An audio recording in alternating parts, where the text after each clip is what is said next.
નમસ્કાર દર્શક મિત્રો, ટુ ધ પોઈન્ટમાં આપ સૌનું સ્વાગત છે. આપની સાથે હું છું શિવમ. દર્શક મિત્રો, ટુ ધ પોઈન્ટમાં આજે આપણે વાત કરીશું ખાસ દરિયાઈ જીવસૃષ્ટિની, અને સાથે જ આપણે વાત કરીએ તો નદીઓનું જે પાણી છે તે કેટલું સુરક્ષિત છે. ખાસ કરીને અંદર જે માછલીઓ, ખાસ કરીને આપણે વાત કરીએ તો તેના મોત થઈ રહ્યા છે. ઘણી બધી બાબતોને લઈને આપણે હમણાં જ ઘણા બધા સમાચાર પણ આની પહેલાં જોયા છે. ત્યારે શા માટે આ જે મૃત્યુ જે માછલીઓના છે તે વધુ પ્રમાણમાં જોવા મળ્યા હતા? ઘણા કેમિકલ્સના આધારે પણ આપણે જે અગાઉ સમાચારો ઘણા બધા જોયા છે તે, પરંતુ જે દરિયાની વાત કરી કે પછી નદીની આજે ખાસ આપણે વાત કરવાના છીએ, કારણ કે નર્મદા જે નદીની આપણે હાંસોટ મુકામે આપણે વાત કરીએ તો ત્યાં એક રિસર્ચ કરવામાં આવ્યું છે. MSU એટલે કે MS યુનિવર્સિટી ઝૂઓલોજી ડિપાર્ટમેન્ટ દ્વારા જે પ્રાધ્યાપકો અને વિદ્યાર્થીઓ દ્વારા એક રિસર્ચ કરવામાં આવ્યું, અને રિસર્ચમાં અનેક એવી ચોંકાવનારી બાબતો કે જેનો ઘટસ્ફોટ ખાસ કરીને થયો છે. નર્મદાનું જે જળ આપણે વાત કરીએ તો તેને એક મીઠું જળ આપણે માનતા હોઈએ છીએ, નર્મદા એક પાવન નદી, પરંતુ તેના જળમાં ક્યાંક ને ક્યાંક માછલીઓ માટે એક એવા પ્રકારનું જોખમ જે રહેલું છે.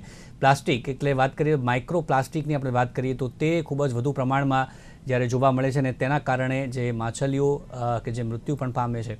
ત્યારે રિસર્ચ કરવામાં આવ્યું, જે માછલીઓના પેટમાંથી અનેક એવી જે માઇક્રોપ્લાસ્ટિકની જે બાબતો છે તે મળી આવી છે. પ્લાસ્ટિકના જે દોરા છે તે પણ મળી આવ્યા છે.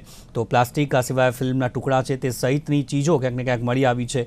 અને માઇક્રોપ્લાસ્ટિકની આપણે વાત કરીએ તો મોટાભાગના જે માઇક્રોપ્લાસ્ટિક છે તે તેના કણો છે 2 મિલીમીટરથી પણ નાના હતા. જે રિસર્ચ જ્યારે કરવામાં આવ્યું ત્યારે સવાલ અહીંયા એ થાય કે જે આપણે માનવીઓ છીએ, માનવ પ્રવૃત્તિઓ આપણે જે કરીએ છીએ, ત્યારે આપણા સ્વાર્થ ખાતર આપણે જે પ્રવૃત્તિઓ ક્યાંક ને ક્યાંક કરતા હોઈએ છીએ, પરંતુ જ્યારે નદીમાં જ્યારે આપણે વસ્તુઓ ક્યાંક ને ક્યાંક નાખી દેતા હોઈએ છીએ, એનો જે ગેરલાભ છે, એનું જે નુકસાન છે તે અન્યને ભોગવવું પડતું હોય છે.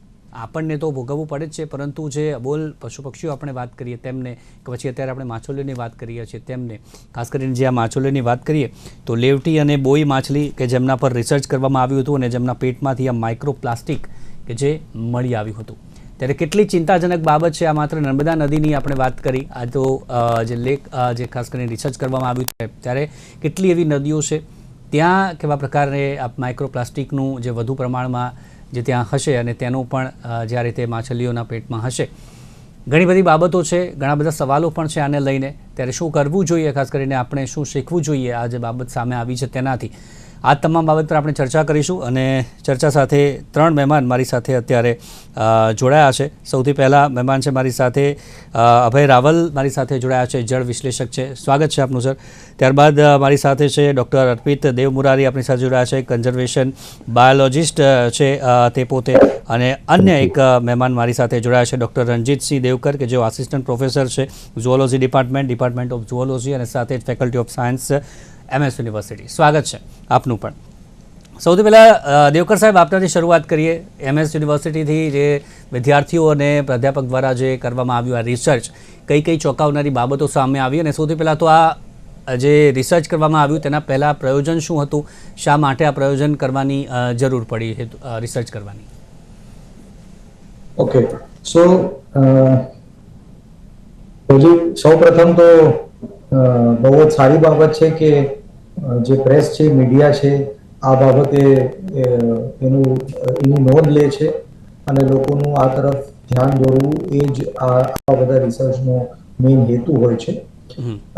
આ જે રિસર્ચ કરવામાં આવ્યું છે એ જે માસ્ટર્સ ડેઝર્ટેશન થીસિસ છે એના ભાગરૂપે આ રિસર્ચ કરવામાં આવ્યું છે, જેમાં અમારા ડિપાર્ટમેન્ટના મારા જુનિયર સ્ટાફમાંથી ડૉક્ટર ધવલ ભટ્ટ અને ડૉક્ટર નિકેતા, આ બંનેઓએ મળી અને એમના સાથે 2 વિદ્યાર્થીઓ અને એક વિદ્યાર્થીની બેન છે, એમને આ રિસર્ચ પૂરું પાડવા કર્યું છે.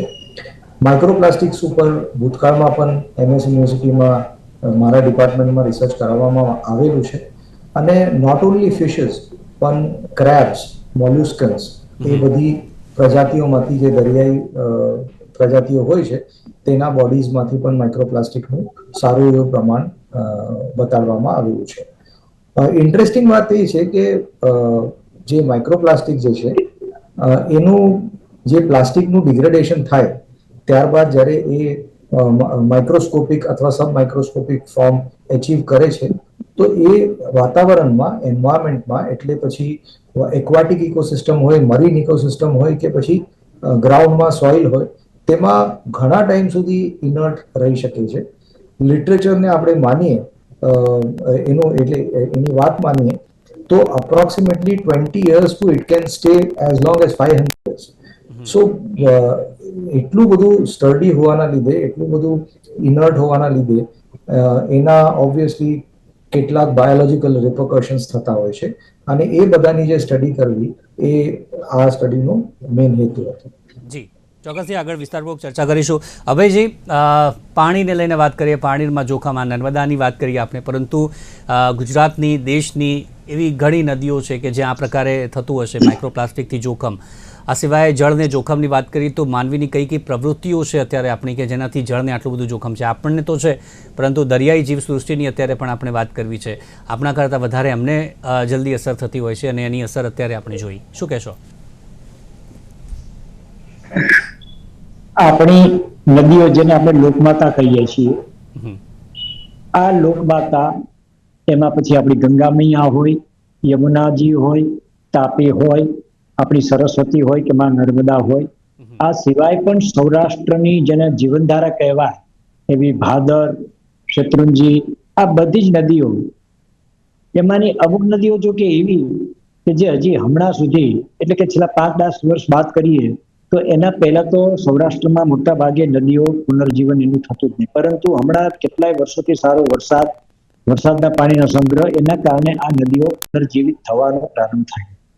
એટલે આપણને એક આનંદ એ થાય કે ભાઈ ચલો, નદીઓ લોકમાતાને આપણે પુનર્જીવિત કરી. પણ કમનસીબી એ છે કે હમણાં જે આપણે વાત કરી એ પ્રમાણે નર્મદા મૈયા તો બરાબર, પણ એ સિવાય અનેક નદીઓ એવી છે કે જે પ્રદૂષિત થઈ રહી છે.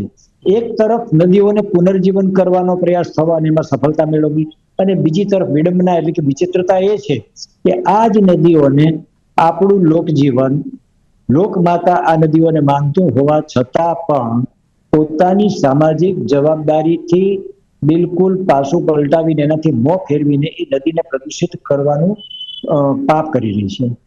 હવે આપણે નર્મદાની વાત કરીએ અત્યારે, એટલે હું થોડી નર્મદા વિશે વાત કરીશ.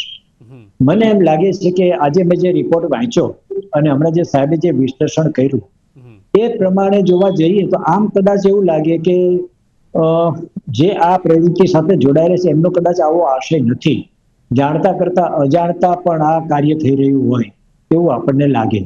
પણ હવે જ્યારે એના સંશોધનના તારણો આવી રીતે આવ્યા છે ત્યારે ખરેખર ચેતી જવાનો સમય છે. ચાહે માછીમારી દ્વારા હોય અથવા તો આમાં ઘણી વખત એવું પણ બનતું હોય છે કે જે રીતે સંશોધનના તારણમાં એવો નિર્દેશ કરવામાં આવ્યો કે નદીમાં અજાણતા પણ પ્લાસ્ટિકનો વેસ્ટેજ જે નાખવામાં આવતું હોય એના પરિણામે જે અંદરની વિક્રિયા થતી હોય, અને એ પ્લાસ્ટિક એમાંથી વિક્રિયા થાય અને એ પાણીના જે પ્લાસ્ટિકના અવશેષો છે એ પાણીમાં જળતત્વોમાં મળે, અને એ માછલીઓના ખોરાક પેટે જ્યારે અંદર જાય ત્યારે માછલીના શરીરમાંથી આ પ્રકારના પ્લાસ્ટિકના અવશેષો મળે. આ બહુ જ ગંભીર બાબત કહેવાય. જે આ કરી રહ્યા છે એને ખબર નથી કે આપણે એક પ્લાસ્ટિકનો કચરો આપણે માનીને જે નદીમાં ફેંકી દઈએ છીએ એનું જળચરો ઉપર, જીવસૃષ્ટિ ઉપર કેટલી વિઘાતક અસર થઈ રહી છે. એટલે જો અજાણતા પણ થયું હોય તો પણ એને ચલાવી લેવું, જાણતા થયું તો ચલાવી લેવાનો પ્રશ્ન આવતો જ નથી. એટલે આની પાછળ એક જ વાત છે કે આપણી જે માનસિકતા છે ને એ માનસિકતાને જ પરિવર્તનમાં લાવવાની જરૂરિયાત છે. અત્યારે આપણે જે વાત કરી એ પ્રમાણે કદાચ ચલો માની લીધું કે અજાણતા પ્લાસ્ટિકનો ટુકડો ફેંકી દીધો, એના પ્રક્રિયા પરિસ્થિતિ થઈ જશે. પણ ઘણી નદીઓ તો એવી છે કે સંપૂર્ણપણે સભાનતાથી નદીને પ્રદૂષિત કરવાનું એ પોતાના સ્વાર્થ અને ક્ષુલ્લક સ્વાર્થ ખાતર, એને પોષવા ખાતર, પોતાના આર્થિક હિતોને પોષવા ખાતર એ લોકો જે રીતે નદીને પ્રદૂષિત કરી રહ્યા છે. પછી આપણી સાબરમતી મૈયા હોય કે સૌરાષ્ટ્રની ભાદર જેવી નદી હોય, આજે તમે જેતપુર ને ધોરાજી બાજુના પંથકમાં જશો તો મેં તો જોયું છે મારા અગાઉના વર્ષોના પ્રવાસ દરમિયાન કે ભાદર નદીના પટમાં, ભાદરમાં જે એની આજુબાજુ ધોરાજીના કાંઠા વિસ્તારો, જેતપુરમાં જે સારી ઉદ્યોગ છે, બાંધણીનો આખો ઉદ્યોગ ચાલે છે, તો એના ઇન્ડસ્ટ્રીયલ યુનિટ દ્વારા જે પાણી નદીમાં છોડવામાં આવ્યું તો નદીનું જળ પ્રદૂષિત થયું. એના કરતા તો મને આશ્ચર્ય ત્યારે થયેલું કે એ નદીના કાંઠા ઉપર જયારે જળ સંચયના કારણે જયારે વોટર ટેબલ ઊંચા આવ્યા તો એ પાણીનું સ્તર ઊંચું આવ્યા ત્યારે મેં પાણી જોયું, અંદર તો લાલ ઘૂમ પાણી હતું. ત્યારે મને એટલું બધું આશ્ચર્ય થયું કે પ્રદૂષિત પાણીની માત્રાની આટલી પરાકાષ્ઠા અને એની પાછળ આખો માનવી સ્વભાવ જ જવાબદાર ગણાય. તો આ પ્રકારની જે પરિસ્થિતિ, એનું વિશ્લેષણ કરતા કારણ એટલું જ છે કે આ બધી જ જે સમસ્યાઓ છે એ સમસ્યાને જો આપણે ડામવી હોય તો એક નાગરિક તરીકે, એક માનવી તરીકે આપણે આપણી ફરજ ભૂલ્યા છીએ. આપણી સંસ્કૃતિમાં નદી, લોકમાતા, નદીની સંસ્કૃતિ, તળાવની સંસ્કૃતિ, આપણે બધી વાતો કરીએ. સંસ્કૃતિ માત્ર પુરાણ કે વેદ એનો કોઈ શબ્દ નથી. એ સંસ્કૃતિને જો આપણે માનતા હોય તો એ સંસ્કૃતિને જાળવવાનો એક આપણો જીવન ધર્મ છે, આપણો નાગરિક ધર્મ છે. આપણે આપણો નાગરિક ધર્મ ભૂલ્યા છીએ અને એમાંથી જ આ પ્રકારની સમસ્યાઓ આજે વિકટ બની છે. અને એનો ઉપાય એક જ છે કે આપણે નાગરિક ધર્મ બજાવવો છે. જી, ચોક્કસથી નાગરિક ધર્મ નિભાવવો જોઈએ, પરંતુ એનો જ અભાવ કે જે અત્યારે જોવા મળે છે, જે આપણે ના કહીએ, જે આપણને ખબર છે કે એનાથી શું નુકસાન થવાનું છે, છતાં પણ આપણો સ્વાર્થ એમાં રહેલો છે અને આપણે એ વધુને વધુ કરતા હોઈએ છીએ અને એની અસર શું હોય છે તે અત્યારે આપણે જોયું. આપણી સાથે દેવ મોરારી સાહેબ પણ છે. અરવિંદભાઈ, આપ શું કહેશો? આપનું રિસર્ચ શું કહેશે? આપ પણ સતત આ પ્રક્રિયામાં જોડાયેલા રહેતા હો છો, રિસર્ચ કરતા હો છો, પરંતુ આ ખાસ કરીને આપને જોઈને સૌથી પહેલાં મનમાં શું વિચાર આવ્યો? શું કહેશો આ રિસર્ચ જોઈને? આપની પ્રતિક્રિયા. જોવા જઈએ તો માઇક્રોપ્લાસ્ટિક એક નવી આપદા છે. 5 વર્ષ કે 10 વર્ષ પહેલા માઇક્રોપ્લાસ્ટિક વિશે આપને ખબર જ નહોતી. પ્લાસ્ટિક આપને ખબર છે આપણા જિંદગીમાં સવારથી માંડીને સાંજ સુધી દરેક જગ્યાએ ઇન્વોલ્વ છે. પણ હવે ધીમે ધીમે જે નવું રિસર્ચ અને એના ઉપરથી ખબર પડી રહી છે, ઇનફેક્ટ ઇન્ડિયા કદાચ 2nd નંબર છે માઇક્રોપ્લાસ્ટિક પોલ્યુશનમાં આફ્ટર ચાઇના. આપણી પોપ્યુલેશન આટલી મોટી છે અને માઇક્રોપ્લાસ્ટિકમાં જે ટેકનિકલી ગણવા જાય તો લેસ ધેન 5 માઇક્રોન્સ મિલીમીટર્સ એને માઇક્રોપ્લાસ્ટિક ગણવામાં આવે છે. અને એનું અક્યુમ્યુલેશન, એનું જે ભરાવો થાય છે, ઇનિશિયલી આપને એમ ખબર પડી કે દરિયાની અંદર માઇક્રોપ્લાસ્ટિક છે, દરિયામાંથી પહોંચ્યું નદીમાંથી દરિયામાં ગયું, એ આખી ફ્લો. અને હવે જેવી રીતે MS યુનિવર્સિટીએ રિસર્ચ કર્યું એવી રીતે તમે ઇન્ડિયાની મોસ્ટ ઓફ રિવર્સ, પછી તમે ગંગા લ્યો, બ્રહ્મપુત્ર લ્યો, તાપી લ્યો, બધામાં માઇક્રોપ્લાસ્ટિકનું હાઈએસ્ટ કોન્સન્ટ્રેશન મળ્યું છે. માઇક્રોપ્લાસ્ટિક હેલ્થ માટે તો હઝાર્ડ છે જ, નો ડાઉટ. જેમ સરે કીધું કે ફિશ માટે, ક્રેબ્સ માટે, જેમ ડોક્ટર દેવકરે કીધું, પણ એનો મોટો ઇસ્યુ એ છે કે એ ધીમે ધીમે ફૂડ ચેઇનમાં ઉપર આવે છે. મીન્સ કે જે લોકો ફિશ ખાતા હોય અથવા એ પાણી કન્ઝ્યુમ કરતા હોય એના બોડીમાં પણ આવે છે. ઇનફેક્ટ માણસમાંથી, હ્યુમન્સમાંથી બ્લડ, લંગ્સ, પ્લેસેન્ટા બધામાંથી માઇક્રોપ્લાસ્ટિકનું ઓરિજિન મળ્યું છે. અને હજી એઝ અ રિલેટિવલી આ નવું સાયન્સ છે, હજી નવું રિસર્ચ થઈ રહ્યું છે. અત્યારે તો આપણે હજી એનું ઓરિજિન જ ડિસાઇડ કરી રહ્યા છીએ, પણ એની સિવાય એની જે હેલ્થ ઇમ્પેક્ટ છે, નો ડાઉટ એક ઇકોસિસ્ટમમાં, પર્યાવરણ તંત્રમાં તો એની ઇમ્પેક્ટ છે જ, પણ લાર્જર હ્યુમન હેલ્થમાં પણ એની શું ઇમ્પેક્ટ છે એ હજી ઇન્વેસ્ટિગેશનમાં છે. There are chances of cancer to many other disease because of the microplastic. જી, રંજીતસિંહ, જે રિસર્ચ કરવામાં આવ્યું છે તેમાં જે પ્લાસ્ટિકના દોરા સહિત ઘણી બધી વસ્તુઓ મળી આવી છે. કઈ વસ્તુઓ ખાસ આમાં મળી આવી છે? અને માઇક્રોપ્લાસ્ટિકની આપણે વાત કરીએ છીએ કે 5 મિલીમીટર કરતાં નાનું હોય તેને માઇક્રોપ્લાસ્ટિક કરીએ, પરંતુ આમાં જે મળ્યું છે તે 2 મિલીમીટર કરતાં પણ નાના અમુક હતા, 82% કરતાં પણ વધુ. તે કેટલું બધું જોખમકારક છે? અને દરિયાઈ જીવસૃષ્ટિ માટે વાત કરીએ તો કેટલા સમય સુધી તે તેને સહન કરી શકે છે અને ત્યારબાદ તેના માટે ખૂબ જ જોખમ ઊભું થતું હોય છે? શું એનું ગણિત હોય છે? ઓકે, હવે અહીંયા આપણે થોડીક સમજવાની બાબત છે કે માત્ર કયા આકારના, એટલે દોરા છે કે ફલાણા છે, એના શેપ જે છે એના ડિટેલ્સમાં ન જવા કરતા આપણે આ સમજવાની જરૂર છે કે આ માઇક્રોપ્લાસ્ટિક આવે છે ક્યાં અને શરીરના કયા ભાગમાં એક્યુમ્યુલેટ થાય છે. ફિશિસમાં જે સ્ટડી થયેલી છે તેમાં ફિશના આંતરડામાં એક્યુમ્યુલેટ થાય છે એક. બીજું છે ફિશના ગિલ્સમાં.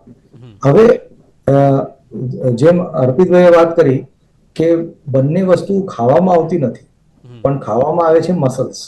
સો it is more interesting to know કે મસલ્સમાં માઇક્રોપ્લાસ્ટિક છે કે નહીં, અને મસલમાં પણ માઇક્રોપ્લાસ્ટિકના પુરાવા મળ્યા છે.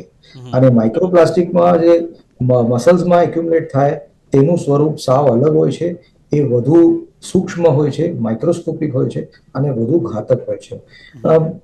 એક સિમ્પલ પ્રિન્સિપલ છે બાયોકેમિસ્ટ્રીનો કે જેમ પાર્ટિકલ સાઇઝ નાનામાં નાની થાય, એટલે આપણે ટોક્સિસિટીની વાત કરીએ તો ક્યારે પણ નેનો સ્કેલ ઉપર કોઈ પાર્ટિકલ હોય એની ટોક્સિસિટી વધારે હોય છે.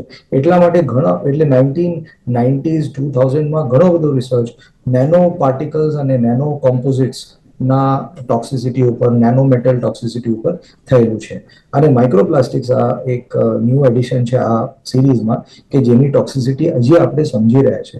થોડીક ઇન્ફોર્મેશન હ્યુમન બોડી ઉપર અવેલેબલ છે કે માઇક્રોપ્લાસ્ટિક એક્યુમ્યુલેશન હ્યુમન બોડીમાં થાય છે, ચોક્કસ રીતે થાય છે, એમાં કોઈ બેમત નથી.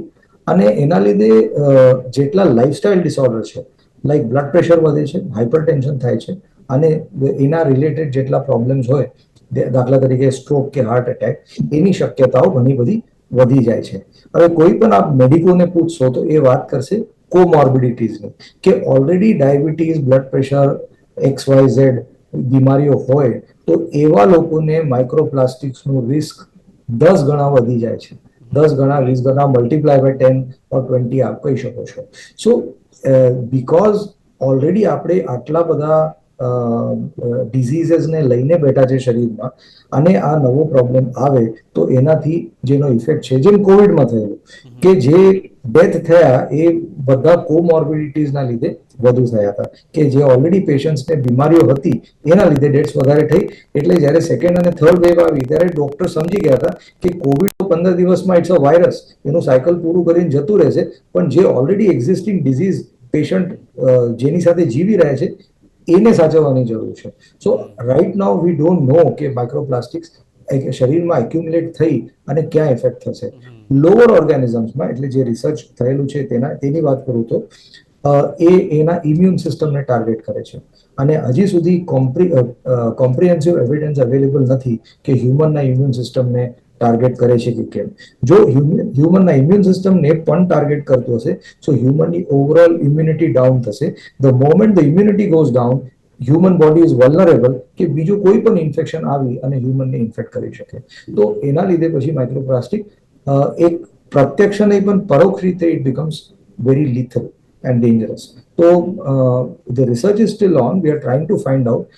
હજી સુધી માઇક્રોપ્લાસ્ટિક એક્યુમ્યુલેશન એનિમલ અને એનિમલ પ્રોડક્ટ્સમાં ઓશન સિસ્ટમમાં ખાસ કરીને જોવા મળ્યું છે, પણ હજી પ્લાન્ટમાં એનું ખબર નથી કે કયા પ્રકારના પ્લાન્ટ્સ હોય, બેરીઝ હોય, ફ્રૂટ્સ હોય, વેજીટેબલ્સ હોય, એમાં એક્યુમ્યુલેશન કયા લેવલ સુધી થાય છે. જ્યારે એ ખબર પડશે, જેમ પેસ્ટિસાઇડ્સનું તો આપણને ખ્યાલ જ છે, પણ માઇક્રોપ્લાસ્ટિક એક્યુમ્યુલેશન જ્યારે એમાં થાય તો it will be even more lethal, I guess. અહીંયા હજી એક વાત એડ કરીશ કે આ પ્લાસ્ટિકમાંથી જ માઇક્રોપ્લાસ્ટિક ઉત્પન્ન થાય છે. અને બધા જ જે વક્તાઓ અહીંયા પેનલ ઉપર ઉપસ્થિત છે એ આ વાતને એગ્રી કરશે કે પ્લાસ્ટિકનું ઇન્વેન્શન પોલ્યુશન બચાવવા માટે અને પર્યાવરણ બચાવવા માટે થયેલું ઘણા વર્ષો પહેલા, કે એલિફન્ટ ટસ્કથી બિલિયર્ડ્સના બોલ્સ બનાવવામાં આવતા, એની એવજ પ્લાસ્ટિકના બોલ્સ બન્યા અને પછી ખબર પડી કે એલિફન્ટ્સને હવે મારવાની જરૂર નથી આઇવરીના બોલ્સ બનાવવા માટે. ત્યાંથી આ શરૂઆત થઈ છે. પછી ખબર પડી કે વુડન ફર્નિચર તો ઉધઈ લાગે ને બધા પ્રોબ્લેમ્સ થાય, અને પ્લાસ્ટિકનું ફર્નિચર તો વર્ષો વર્ષ સારું રહે છે, એને કઈ પ્રોબ્લેમ્સ થતા નથી, ઉધઈ લાગતી નથી, ઓકે, વોટરપ્રૂફ પણ છે, અને એક credential. So the world was ફેસિનેટેડ કે આ એક નવી વસ્તુ કંઈક આવી છે જેના લીધે આપણે પર્યાવરણને બચાવી શકીએ છીએ, અને હવે પર્યાવરણ પોતે it is now facing the brunt. ચોક્કસ, હવે પર્યાવરણ પોતે એનાથી ક્યાંક ને ક્યાંક નુકસાન વધુ થઈ રહ્યું છે. પરંતુ આગળ વાત કરીએ અર્પિતભાઈ, જે માછલીઓની વાત કરીએ, જે લેવટી અને બોઈ માછલી જેમના પેટમાંથી આજે પ્લાસ્ટિકના કણો મળી આવ્યા છે, તે મુખ્યત્વે ક્યાંક ને ક્યાંક જે તળિયેથી પોતાનો ખોરાક જે લેતી હોય છે, અને માઇક્રોપ્લાસ્ટિકની વાત કરીએ તો જ્યારે દરિયામાં આ પ્રકારે મળી આવે છે ત્યારે વધુ નુકસાન કઈ રીતે આનું હોતું હોય છે? તળિયેથી જે પ્રકારે આ માછલીઓ પોતાનો ખોરાક લે છે ત્યારે અન્ય કઈ કઈ બાબતો છે કે જે આમાં જાણવી જરૂરી છે? એટલે જે આ ખાસ કરીને 2 સ્પીસીસ ઉપર વર્ક કર્યું છે સ્ટુડન્ટ્સે, રિસર્ચર્સે, both are bottom feeding, more of a scavenging kind of fish. પણ ઓવરઓલ તમે જોવા જાવ તો they are more of a opportunistic feeder. કે એમને મળ્યું તો એ લઈ લેશે અથવા ખાઈ લેશે. અને મોસ્ટ ઓફ પ્લાસ્ટિક્સ તમે જુઓ, ઇનફેક્ટ નર્મદાનું હું એક રિપોર્ટ વાંચતો હતો જબલપુરમાં જ, સરફેસ વોટરમાં પણ એટલું માઇક્રોપ્લાસ્ટિક મળ્યું છે. બીજી સ્ટડીઝ છે પણ એટલે આખી તમારી જે વોટર કોલમ છે, હેવી પાર્ટિકલ્સ, પ્લાસ્ટિક એક ટાઈપનું નથી. પોલિથીન થી માંડીને પોલિયુથરીન, ઘણા ટાઈપના કેમિકલ કમ્પોઝિશન્સથી ડિફરન્ટ ટાઈપના યુઝમાં, ટાયર માટે એક અલગ હોય, પ્લાસ્ટિક માટે પ્લાસ્ટિકની કોથળીઓ માટે એનું અલગ પ્લાસ્ટિક હોય, ફૂડ ગ્રેડ પ્લાસ્ટિક આખું એનું કેમિકલ અલગ હોય. એટલે દરેકનું હજી એનું જે સ્ટોરેજ અથવા એનું જેમ કહીને કે જે જગ્યાએ સ્ટોર થાય છે એ હજી બહુ મિનિમમ રિસર્ચ થયું છે. એટલે આ ફિશની અંદર બોટમ ફીડિંગમાં પણ આવી જાય. એમાં એવું પણ બને કે ઈ જે પ્રે બેઝ ઉપર હોય, જેમ કે સે ફોર એક્ઝામ્પલ એ શ્રીમ્સ કે પ્રોન્સ ઉપર એનું મેઇન ફૂડ હોય, અને શ્રીમ્સ એન્ડ પ્રોન્સ આર મોસ્ટલી ડેટ્રીવોરસ, કે ઈ જમીનમાંથી ખોદીને એમાંથી જ એનું આલ્ગી ને એમાંથી જ ખાતા હોય છે. અને એનું ફૂડ આ જાય અને એ જ ધીમે ધીમે એક્યુમ્યુલેશન વધતું જાય છે. ખાસ કરીને આ રિસર્ચની અંદર જે લાર્જ પાર્ટિકલ્સ મળ્યા છે, અને મોસ્ટલી જે ગેસ્ટ્રિક ટ્રેક કહેવાય કે ઇન્ટેસ્ટાઇન્સ કે એ જે પોર્શન પાચક તંત્રના જે બધા અવયવો છે એની અંદર મળ્યા છે, ધેટ એ ક્લિયરલી બતાવે છે કે એમને ડાયરેક્ટ એક્સેસ છે. જે માઇક્રો જે એલિમેન્ટ્સ કહેવાય એ હજી જેમ કે મેં કીધું 5 mm થી નાનાને માઇક્રો ગણવામાં આવે, પણ મોસ્ટ જેમ રણજીત સાહેબે કીધું કે nano particles are more dangerous. એટલે જે લાર્જ પાર્ટિકલ છે એ ડિકમ્પોઝ થઈ વેધરિંગ વેર એન્ડ ટેર ઇફેક્ટમાં આવી અને ધીમે ધીમે ફૂડ ચેઇનમાં આગળ આવે છે. એટલે હજી વધારે રિસર્ચ અને ઇનફેક્ટ ઇનફ એવિડન્સીસ સાયન્સમાં અને રિસન્ટલી પબ્લિશ લિટરેચરમાં છે કે ઈ નેનો પાર્ટિકલ્સ હવે ફૂડ ચેઇનમાં એટલે બધે સુધી પહોંચી ગયા છે. અને એનું સોર્સ ડિટરમાઇન કરવું, તમારે કોઈ પોલ્યુશનને નાથવું હોય તો તમારે એનું પોલ્યુશનનો સોર્સ બ્લોકેજ કરવો પડે. એ બહુ અઘરું પડી જાય છે. જી ચોક્કસથી. હવે ભાઈ જે આપણે માઇક્રોપ્લાસ્ટિકની વાત કરીએ, પ્લાસ્ટિક અંદર જાય છે ત્યારે મીઠું પાણી હોય તો એ એની સાથે ભળે છે, તાજું પાણી હોય તે પણ ભળતું હોય છે, સાથે જ આજુબાજુ ઔદ્યોગિક ઝોન પણ હોતો હોય છે, આ સિવાય ખેતીના અમુક રસાયણો હોય છે તે તેમાં ભળતા હોય છે. આ તમામ વસ્તુઓ જ્યારે ભેગી થતી હોય છે એક પાણીમાં, ત્યારે એ પાણીને કેટલું નુકસાન પહોંચતું હોય છે, અને તેને જો નાથવું હોય તો કેવા પ્રયત્નો ખાસ કરીને કરવા પડે હવે આપણે?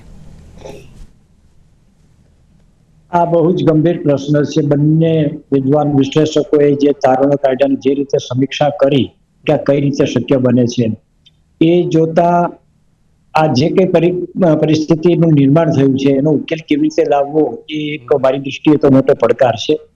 પણ જ્યાં સુધી નુકસાનીની આપણે વાત કરી તો આપણે નર્મદાના પાણીથી લગભગ 10,000 થી વધુ ગામડાઓ આજે નિર્ભર છે. 190 જેટલા શહેરો નિર્ભર છે. એટલે કે શહેરોમાં અને આટલા ગામડાઓમાં નર્મદાનું પાણી પીવા માટે સરકાર દ્વારા પૂરું પાડવામાં આવી રહ્યું છે. એટલે આપણને સ્વાભાવિક રીતે ચિંતા થાય કે જ્યારે ઘરે ઘરે આ નર્મદાનું પાણી આપણને મળે છે, આપણે તો એમ જ માનીને ચાલીએ છીએ કે નર્મદાનું પાણી એટલે એ જળરાશિ શુદ્ધ જ હોવાની, પવિત્ર જ હોવાની. પરંતુ અહીંયા જે રીતે વિશ્લેષણ થઈ રહ્યું છે એ પ્રમાણે આપણને ખબર પણ ન પડે એટલા ગંભીર પ્રકારના, જેને કે રોગ નોતરે એ પ્રકારના તત્વો અંદર પેસી ગયેલા છે. મતલબ કે એ પ્રકારે પાણી ઇનડાયરેક્ટલી પ્રદૂષિત થઈ રહ્યું છે. એક વાત એવી પણ છે કે ગુજરાત સરકારના વોટર સપ્લાય ડિપાર્ટમેન્ટ દ્વારા આ નર્મદાનું પાણી અમુક વિસ્તારોમાં જ્યારે પહોંચે છે તો એમને પોતાના કરોડોના ખર્ચે ફિલ્ટર પ્લાન્ટ પણ બનાવેલા છે. એટલે કદાચ એ સંશોધકોનો અભ્યાસનો વિષય છે કે આ ફિલ્ટર પ્લાન્ટમાંથી જે પાણી તૈયાર થઈને શુદ્ધ થઈને જે ઘરમાં પહોંચે છે એ પાણીમાં આ પ્રકારના અવશેષો કેટલા રહેતા હશે. એટલે આ એક અભ્યાસ, એટલે એના પર હું મારો પોતાનો કોઈ નિષ્કર્ષ કે મારો અભિપ્રાય નહીં આપી શકું. પણ માનો કે જો આમ થતું હોય તો આપણે એવું માની શકીએ કે ભાઈ કદાચ એ પાણી શુદ્ધ થતું હોવાને કારણે એ જે પાણી જે લોકોને મળે છે એ પાણી શુદ્ધ હશે. પણ આ ફિલ્ટર પ્લાન્ટની મર્યાદા છે. બધી જગ્યાએ ફિલ્ટર પ્લાન્ટ નથી હોતા. મેં ઘણા ગામડા એવા જોયા છે કે નર્મદામાંથી નહેરમાંથી પાણી સીધું જ પાઇપલાઇન દ્વારા જે તે ગામડાઓના ઘરમાં નળમાં પૂરતું હોય છે. હવે આ જે પાણી છે, હવે આપણે આજે વાત કરીએ તો માઇક્રો પ્લાસ્ટિકની વાત કરીએ છીએ, પણ આ સિવાય પણ બંને વિદ્વાનો બેઠા છે, એમને કદાચ ખ્યાલ જ હશે કે નર્મદાના પાણી જે નહેરોમાં વહે છે એ નહેરો પણ ખુલ્લી હોય છે. એની બંને બાજુ જો આપણે જોયું હશે તો કાંઠા ઉપર જેને આપણે કલ્પના પણ ન કરીએ એ પ્રકારના ઘાસ ઉગી જતા હોય છે. હવે આ બંને બાજુ ઘાસ ઉગેલા હોય એ પ્રકારે પાણી પ્રદૂષિત થતું હોય. એ સિવાય એ નહેરોમાંથી જે પસાર થતા હોય એ પણ કેટલી આ પ્રકારના બધા માનો કે ફૂલ નાખે, કચરો નાખે, કોઈ ને કોઈ રીતે ઘણી વખત પૂજા પાઠનું જે વેસ્ટેડ હોય, પૂજા જે ફૂલ હોય એ પણ અંદર નાખતા હોય છે. અચ્છા, ક્યારેક તો ડેડ બોડીઝના પણ જે અકસ્માત થતા હોય છે. હમણાં જ ગાંધીનગર પાસેની કેનાલમાં આપણે જોયું એક ડોક્ટર જે રીતે જે અવસાન જે એનું થયું ડૂબી જતા.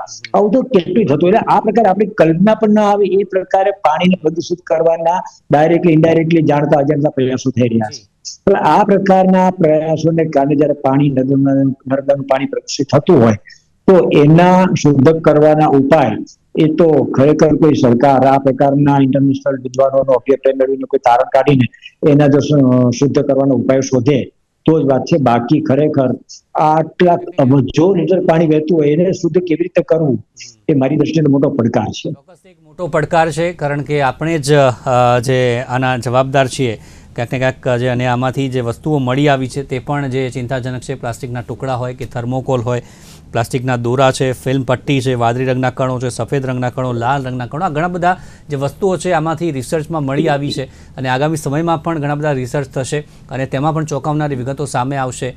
પોલ્યુશન કંટ્રોલ બોર્ડ તે પણ સતત કાર્યશીલ રહેતું હોય છે, પરંતુ તેમની પણ આંખ નીચે કેમ કે આ કેમિકલો કે જે નદીમાં ઠલવાતા હોય છે તે પણ એક મહત્વનો મુદ્દો, ચર્ચાસ્પદ મુદ્દો છે. તેમાંથી પણ ઘણા બધા સવાલો કે ઉદ્ભવી રહ્યા છે.